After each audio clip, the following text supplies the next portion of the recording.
বিচ্ছেদ যেমন দুঃস্বপ্ন, পুনর্মিলন তেমনি এক অমূল্য উপহার। সত্যি বলতে আলাদা হয়ে যাওয়া সত্যিকারের বন্ধুদের জন্য দুঃস্বপ্নের মতোই, কিন্তু পুনর্মিলনের মুহূর্ত সেই দুঃস্বপ্নকে মুছে দিয়ে নিয়ে আসে এক অশ্রু ভেজা আনন্দ। আজ আমরা আপনাদের সামনে তুলে ধরবো এমনই কিছু মর্মস্পর্শী পুনর্মিলনের গল্প।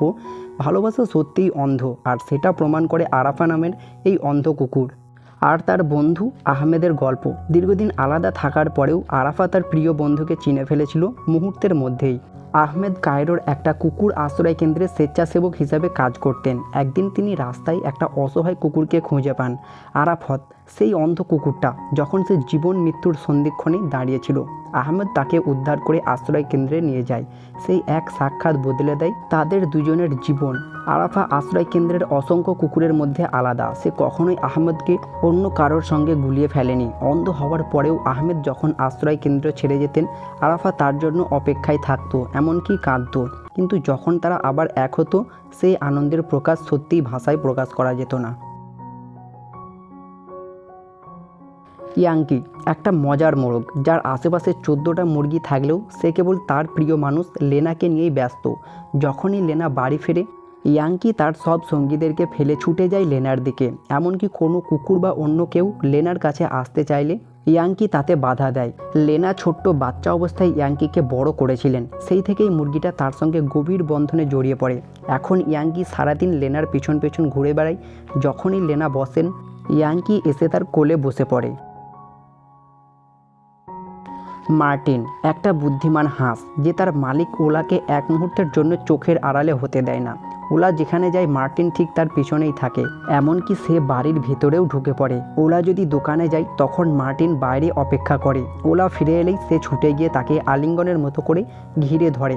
মার্টিনের এই ভালোবাসা আর সঙ্গই নিশ্চিত করে যে সে কখনোই খাবারের প্লেটে উঠবে না। এই মজার কিন্তু গভীর বন্ধন দেখলে আপনিও বলবেন, হাঁসের মধ্যেও সত্যিকারের ভালোবাসা লুকিয়ে থাকে।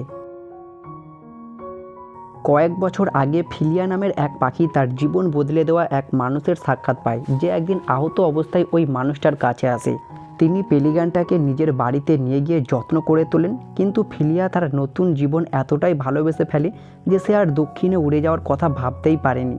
ফিলিয়া এখন তার উদ্ধারকর্তার বাড়িতেই থাকে। সমুদ্র থেকে মাছ ধরার বদলে সে এখন বাটিতে রাখা খাবারই খায়। এমনকি সে তার মালিককে সাহায্য করে গাড়ি বিক্রির বিজ্ঞাপনেও। লিলি বাস্তব জীবনে এক ডিজনি প্রিন্সেস, যার জীবনে সত্যিই ভালোবাসা এসেছিল একটা হরিণ শিশুর মাধ্যমে। আর সেই হরিণ শিশুটার নাম ছিল ডোনাট। ছোট্ট বাচ্চাটা মাত্র কয়েকদিনের ছিল যখন লিলির ভাই তাকে খুঁজে পায়। সেই ক্ষুদ্র প্রাণীটাকে লিলির কাছে নিয়ে আসা হয়, আর তখন থেকেই শুরু হয় তাদের অসাধারণ বন্ধুত্বের গল্প। প্রথম দিকে ডোনাট এতটাই ভীত ছিল যে সে কেবল লিলির বাহুতেই ঘুমাতো। লিলির ভালোবাসা আর যত্ন ধীরে ধীরে তার ভয় দূর করেছিল। একদিন ঘটে এক ভয়ঙ্কর ঘটনা। হঠাৎ এক বিকট শব্দে ডোনাট দৌড়ে পালিয়ে যায়। লিলি, তার পরিবার আর বন্ধুরা দিনরাত তাকে খুঁজতে থাকে। অবশেষে তারা অলৌকিকভাবে ডোনাটকে খুঁজেও পায়।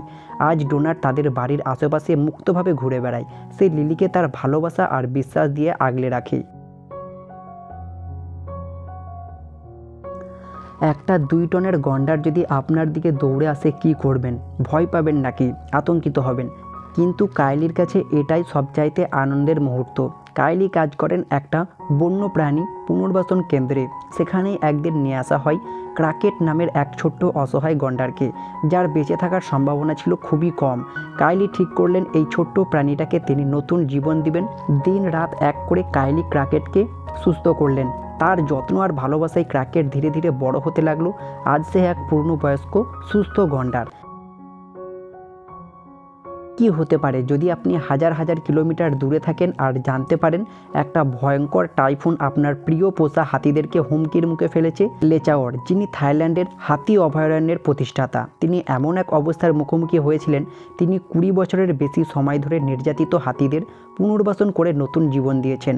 তার এই স্নেহে তার অভয়ারণ্যের হাতিরা রাজকীয়ভাবে জীবনযাপন করে।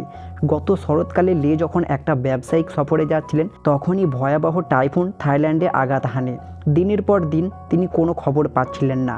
তার মন কেবল তার হাতিদের নিয়ে দুশ্চিন্তায় ভরে গিয়েছিল। অবশেষে তিনি জানতে পারেন তার হাতিগুলোকে নিরাপদে সরিয়ে নেওয়া হয়েছে। যখন তিনি ফিরে আসেন, লেচাওর আবেগে অভিভূত হয়ে পড়েন, আর সেই হাতির দল যেন তাকে ভালোবাসা আর কৃতজ্ঞতায় ঘিরে ফেলে।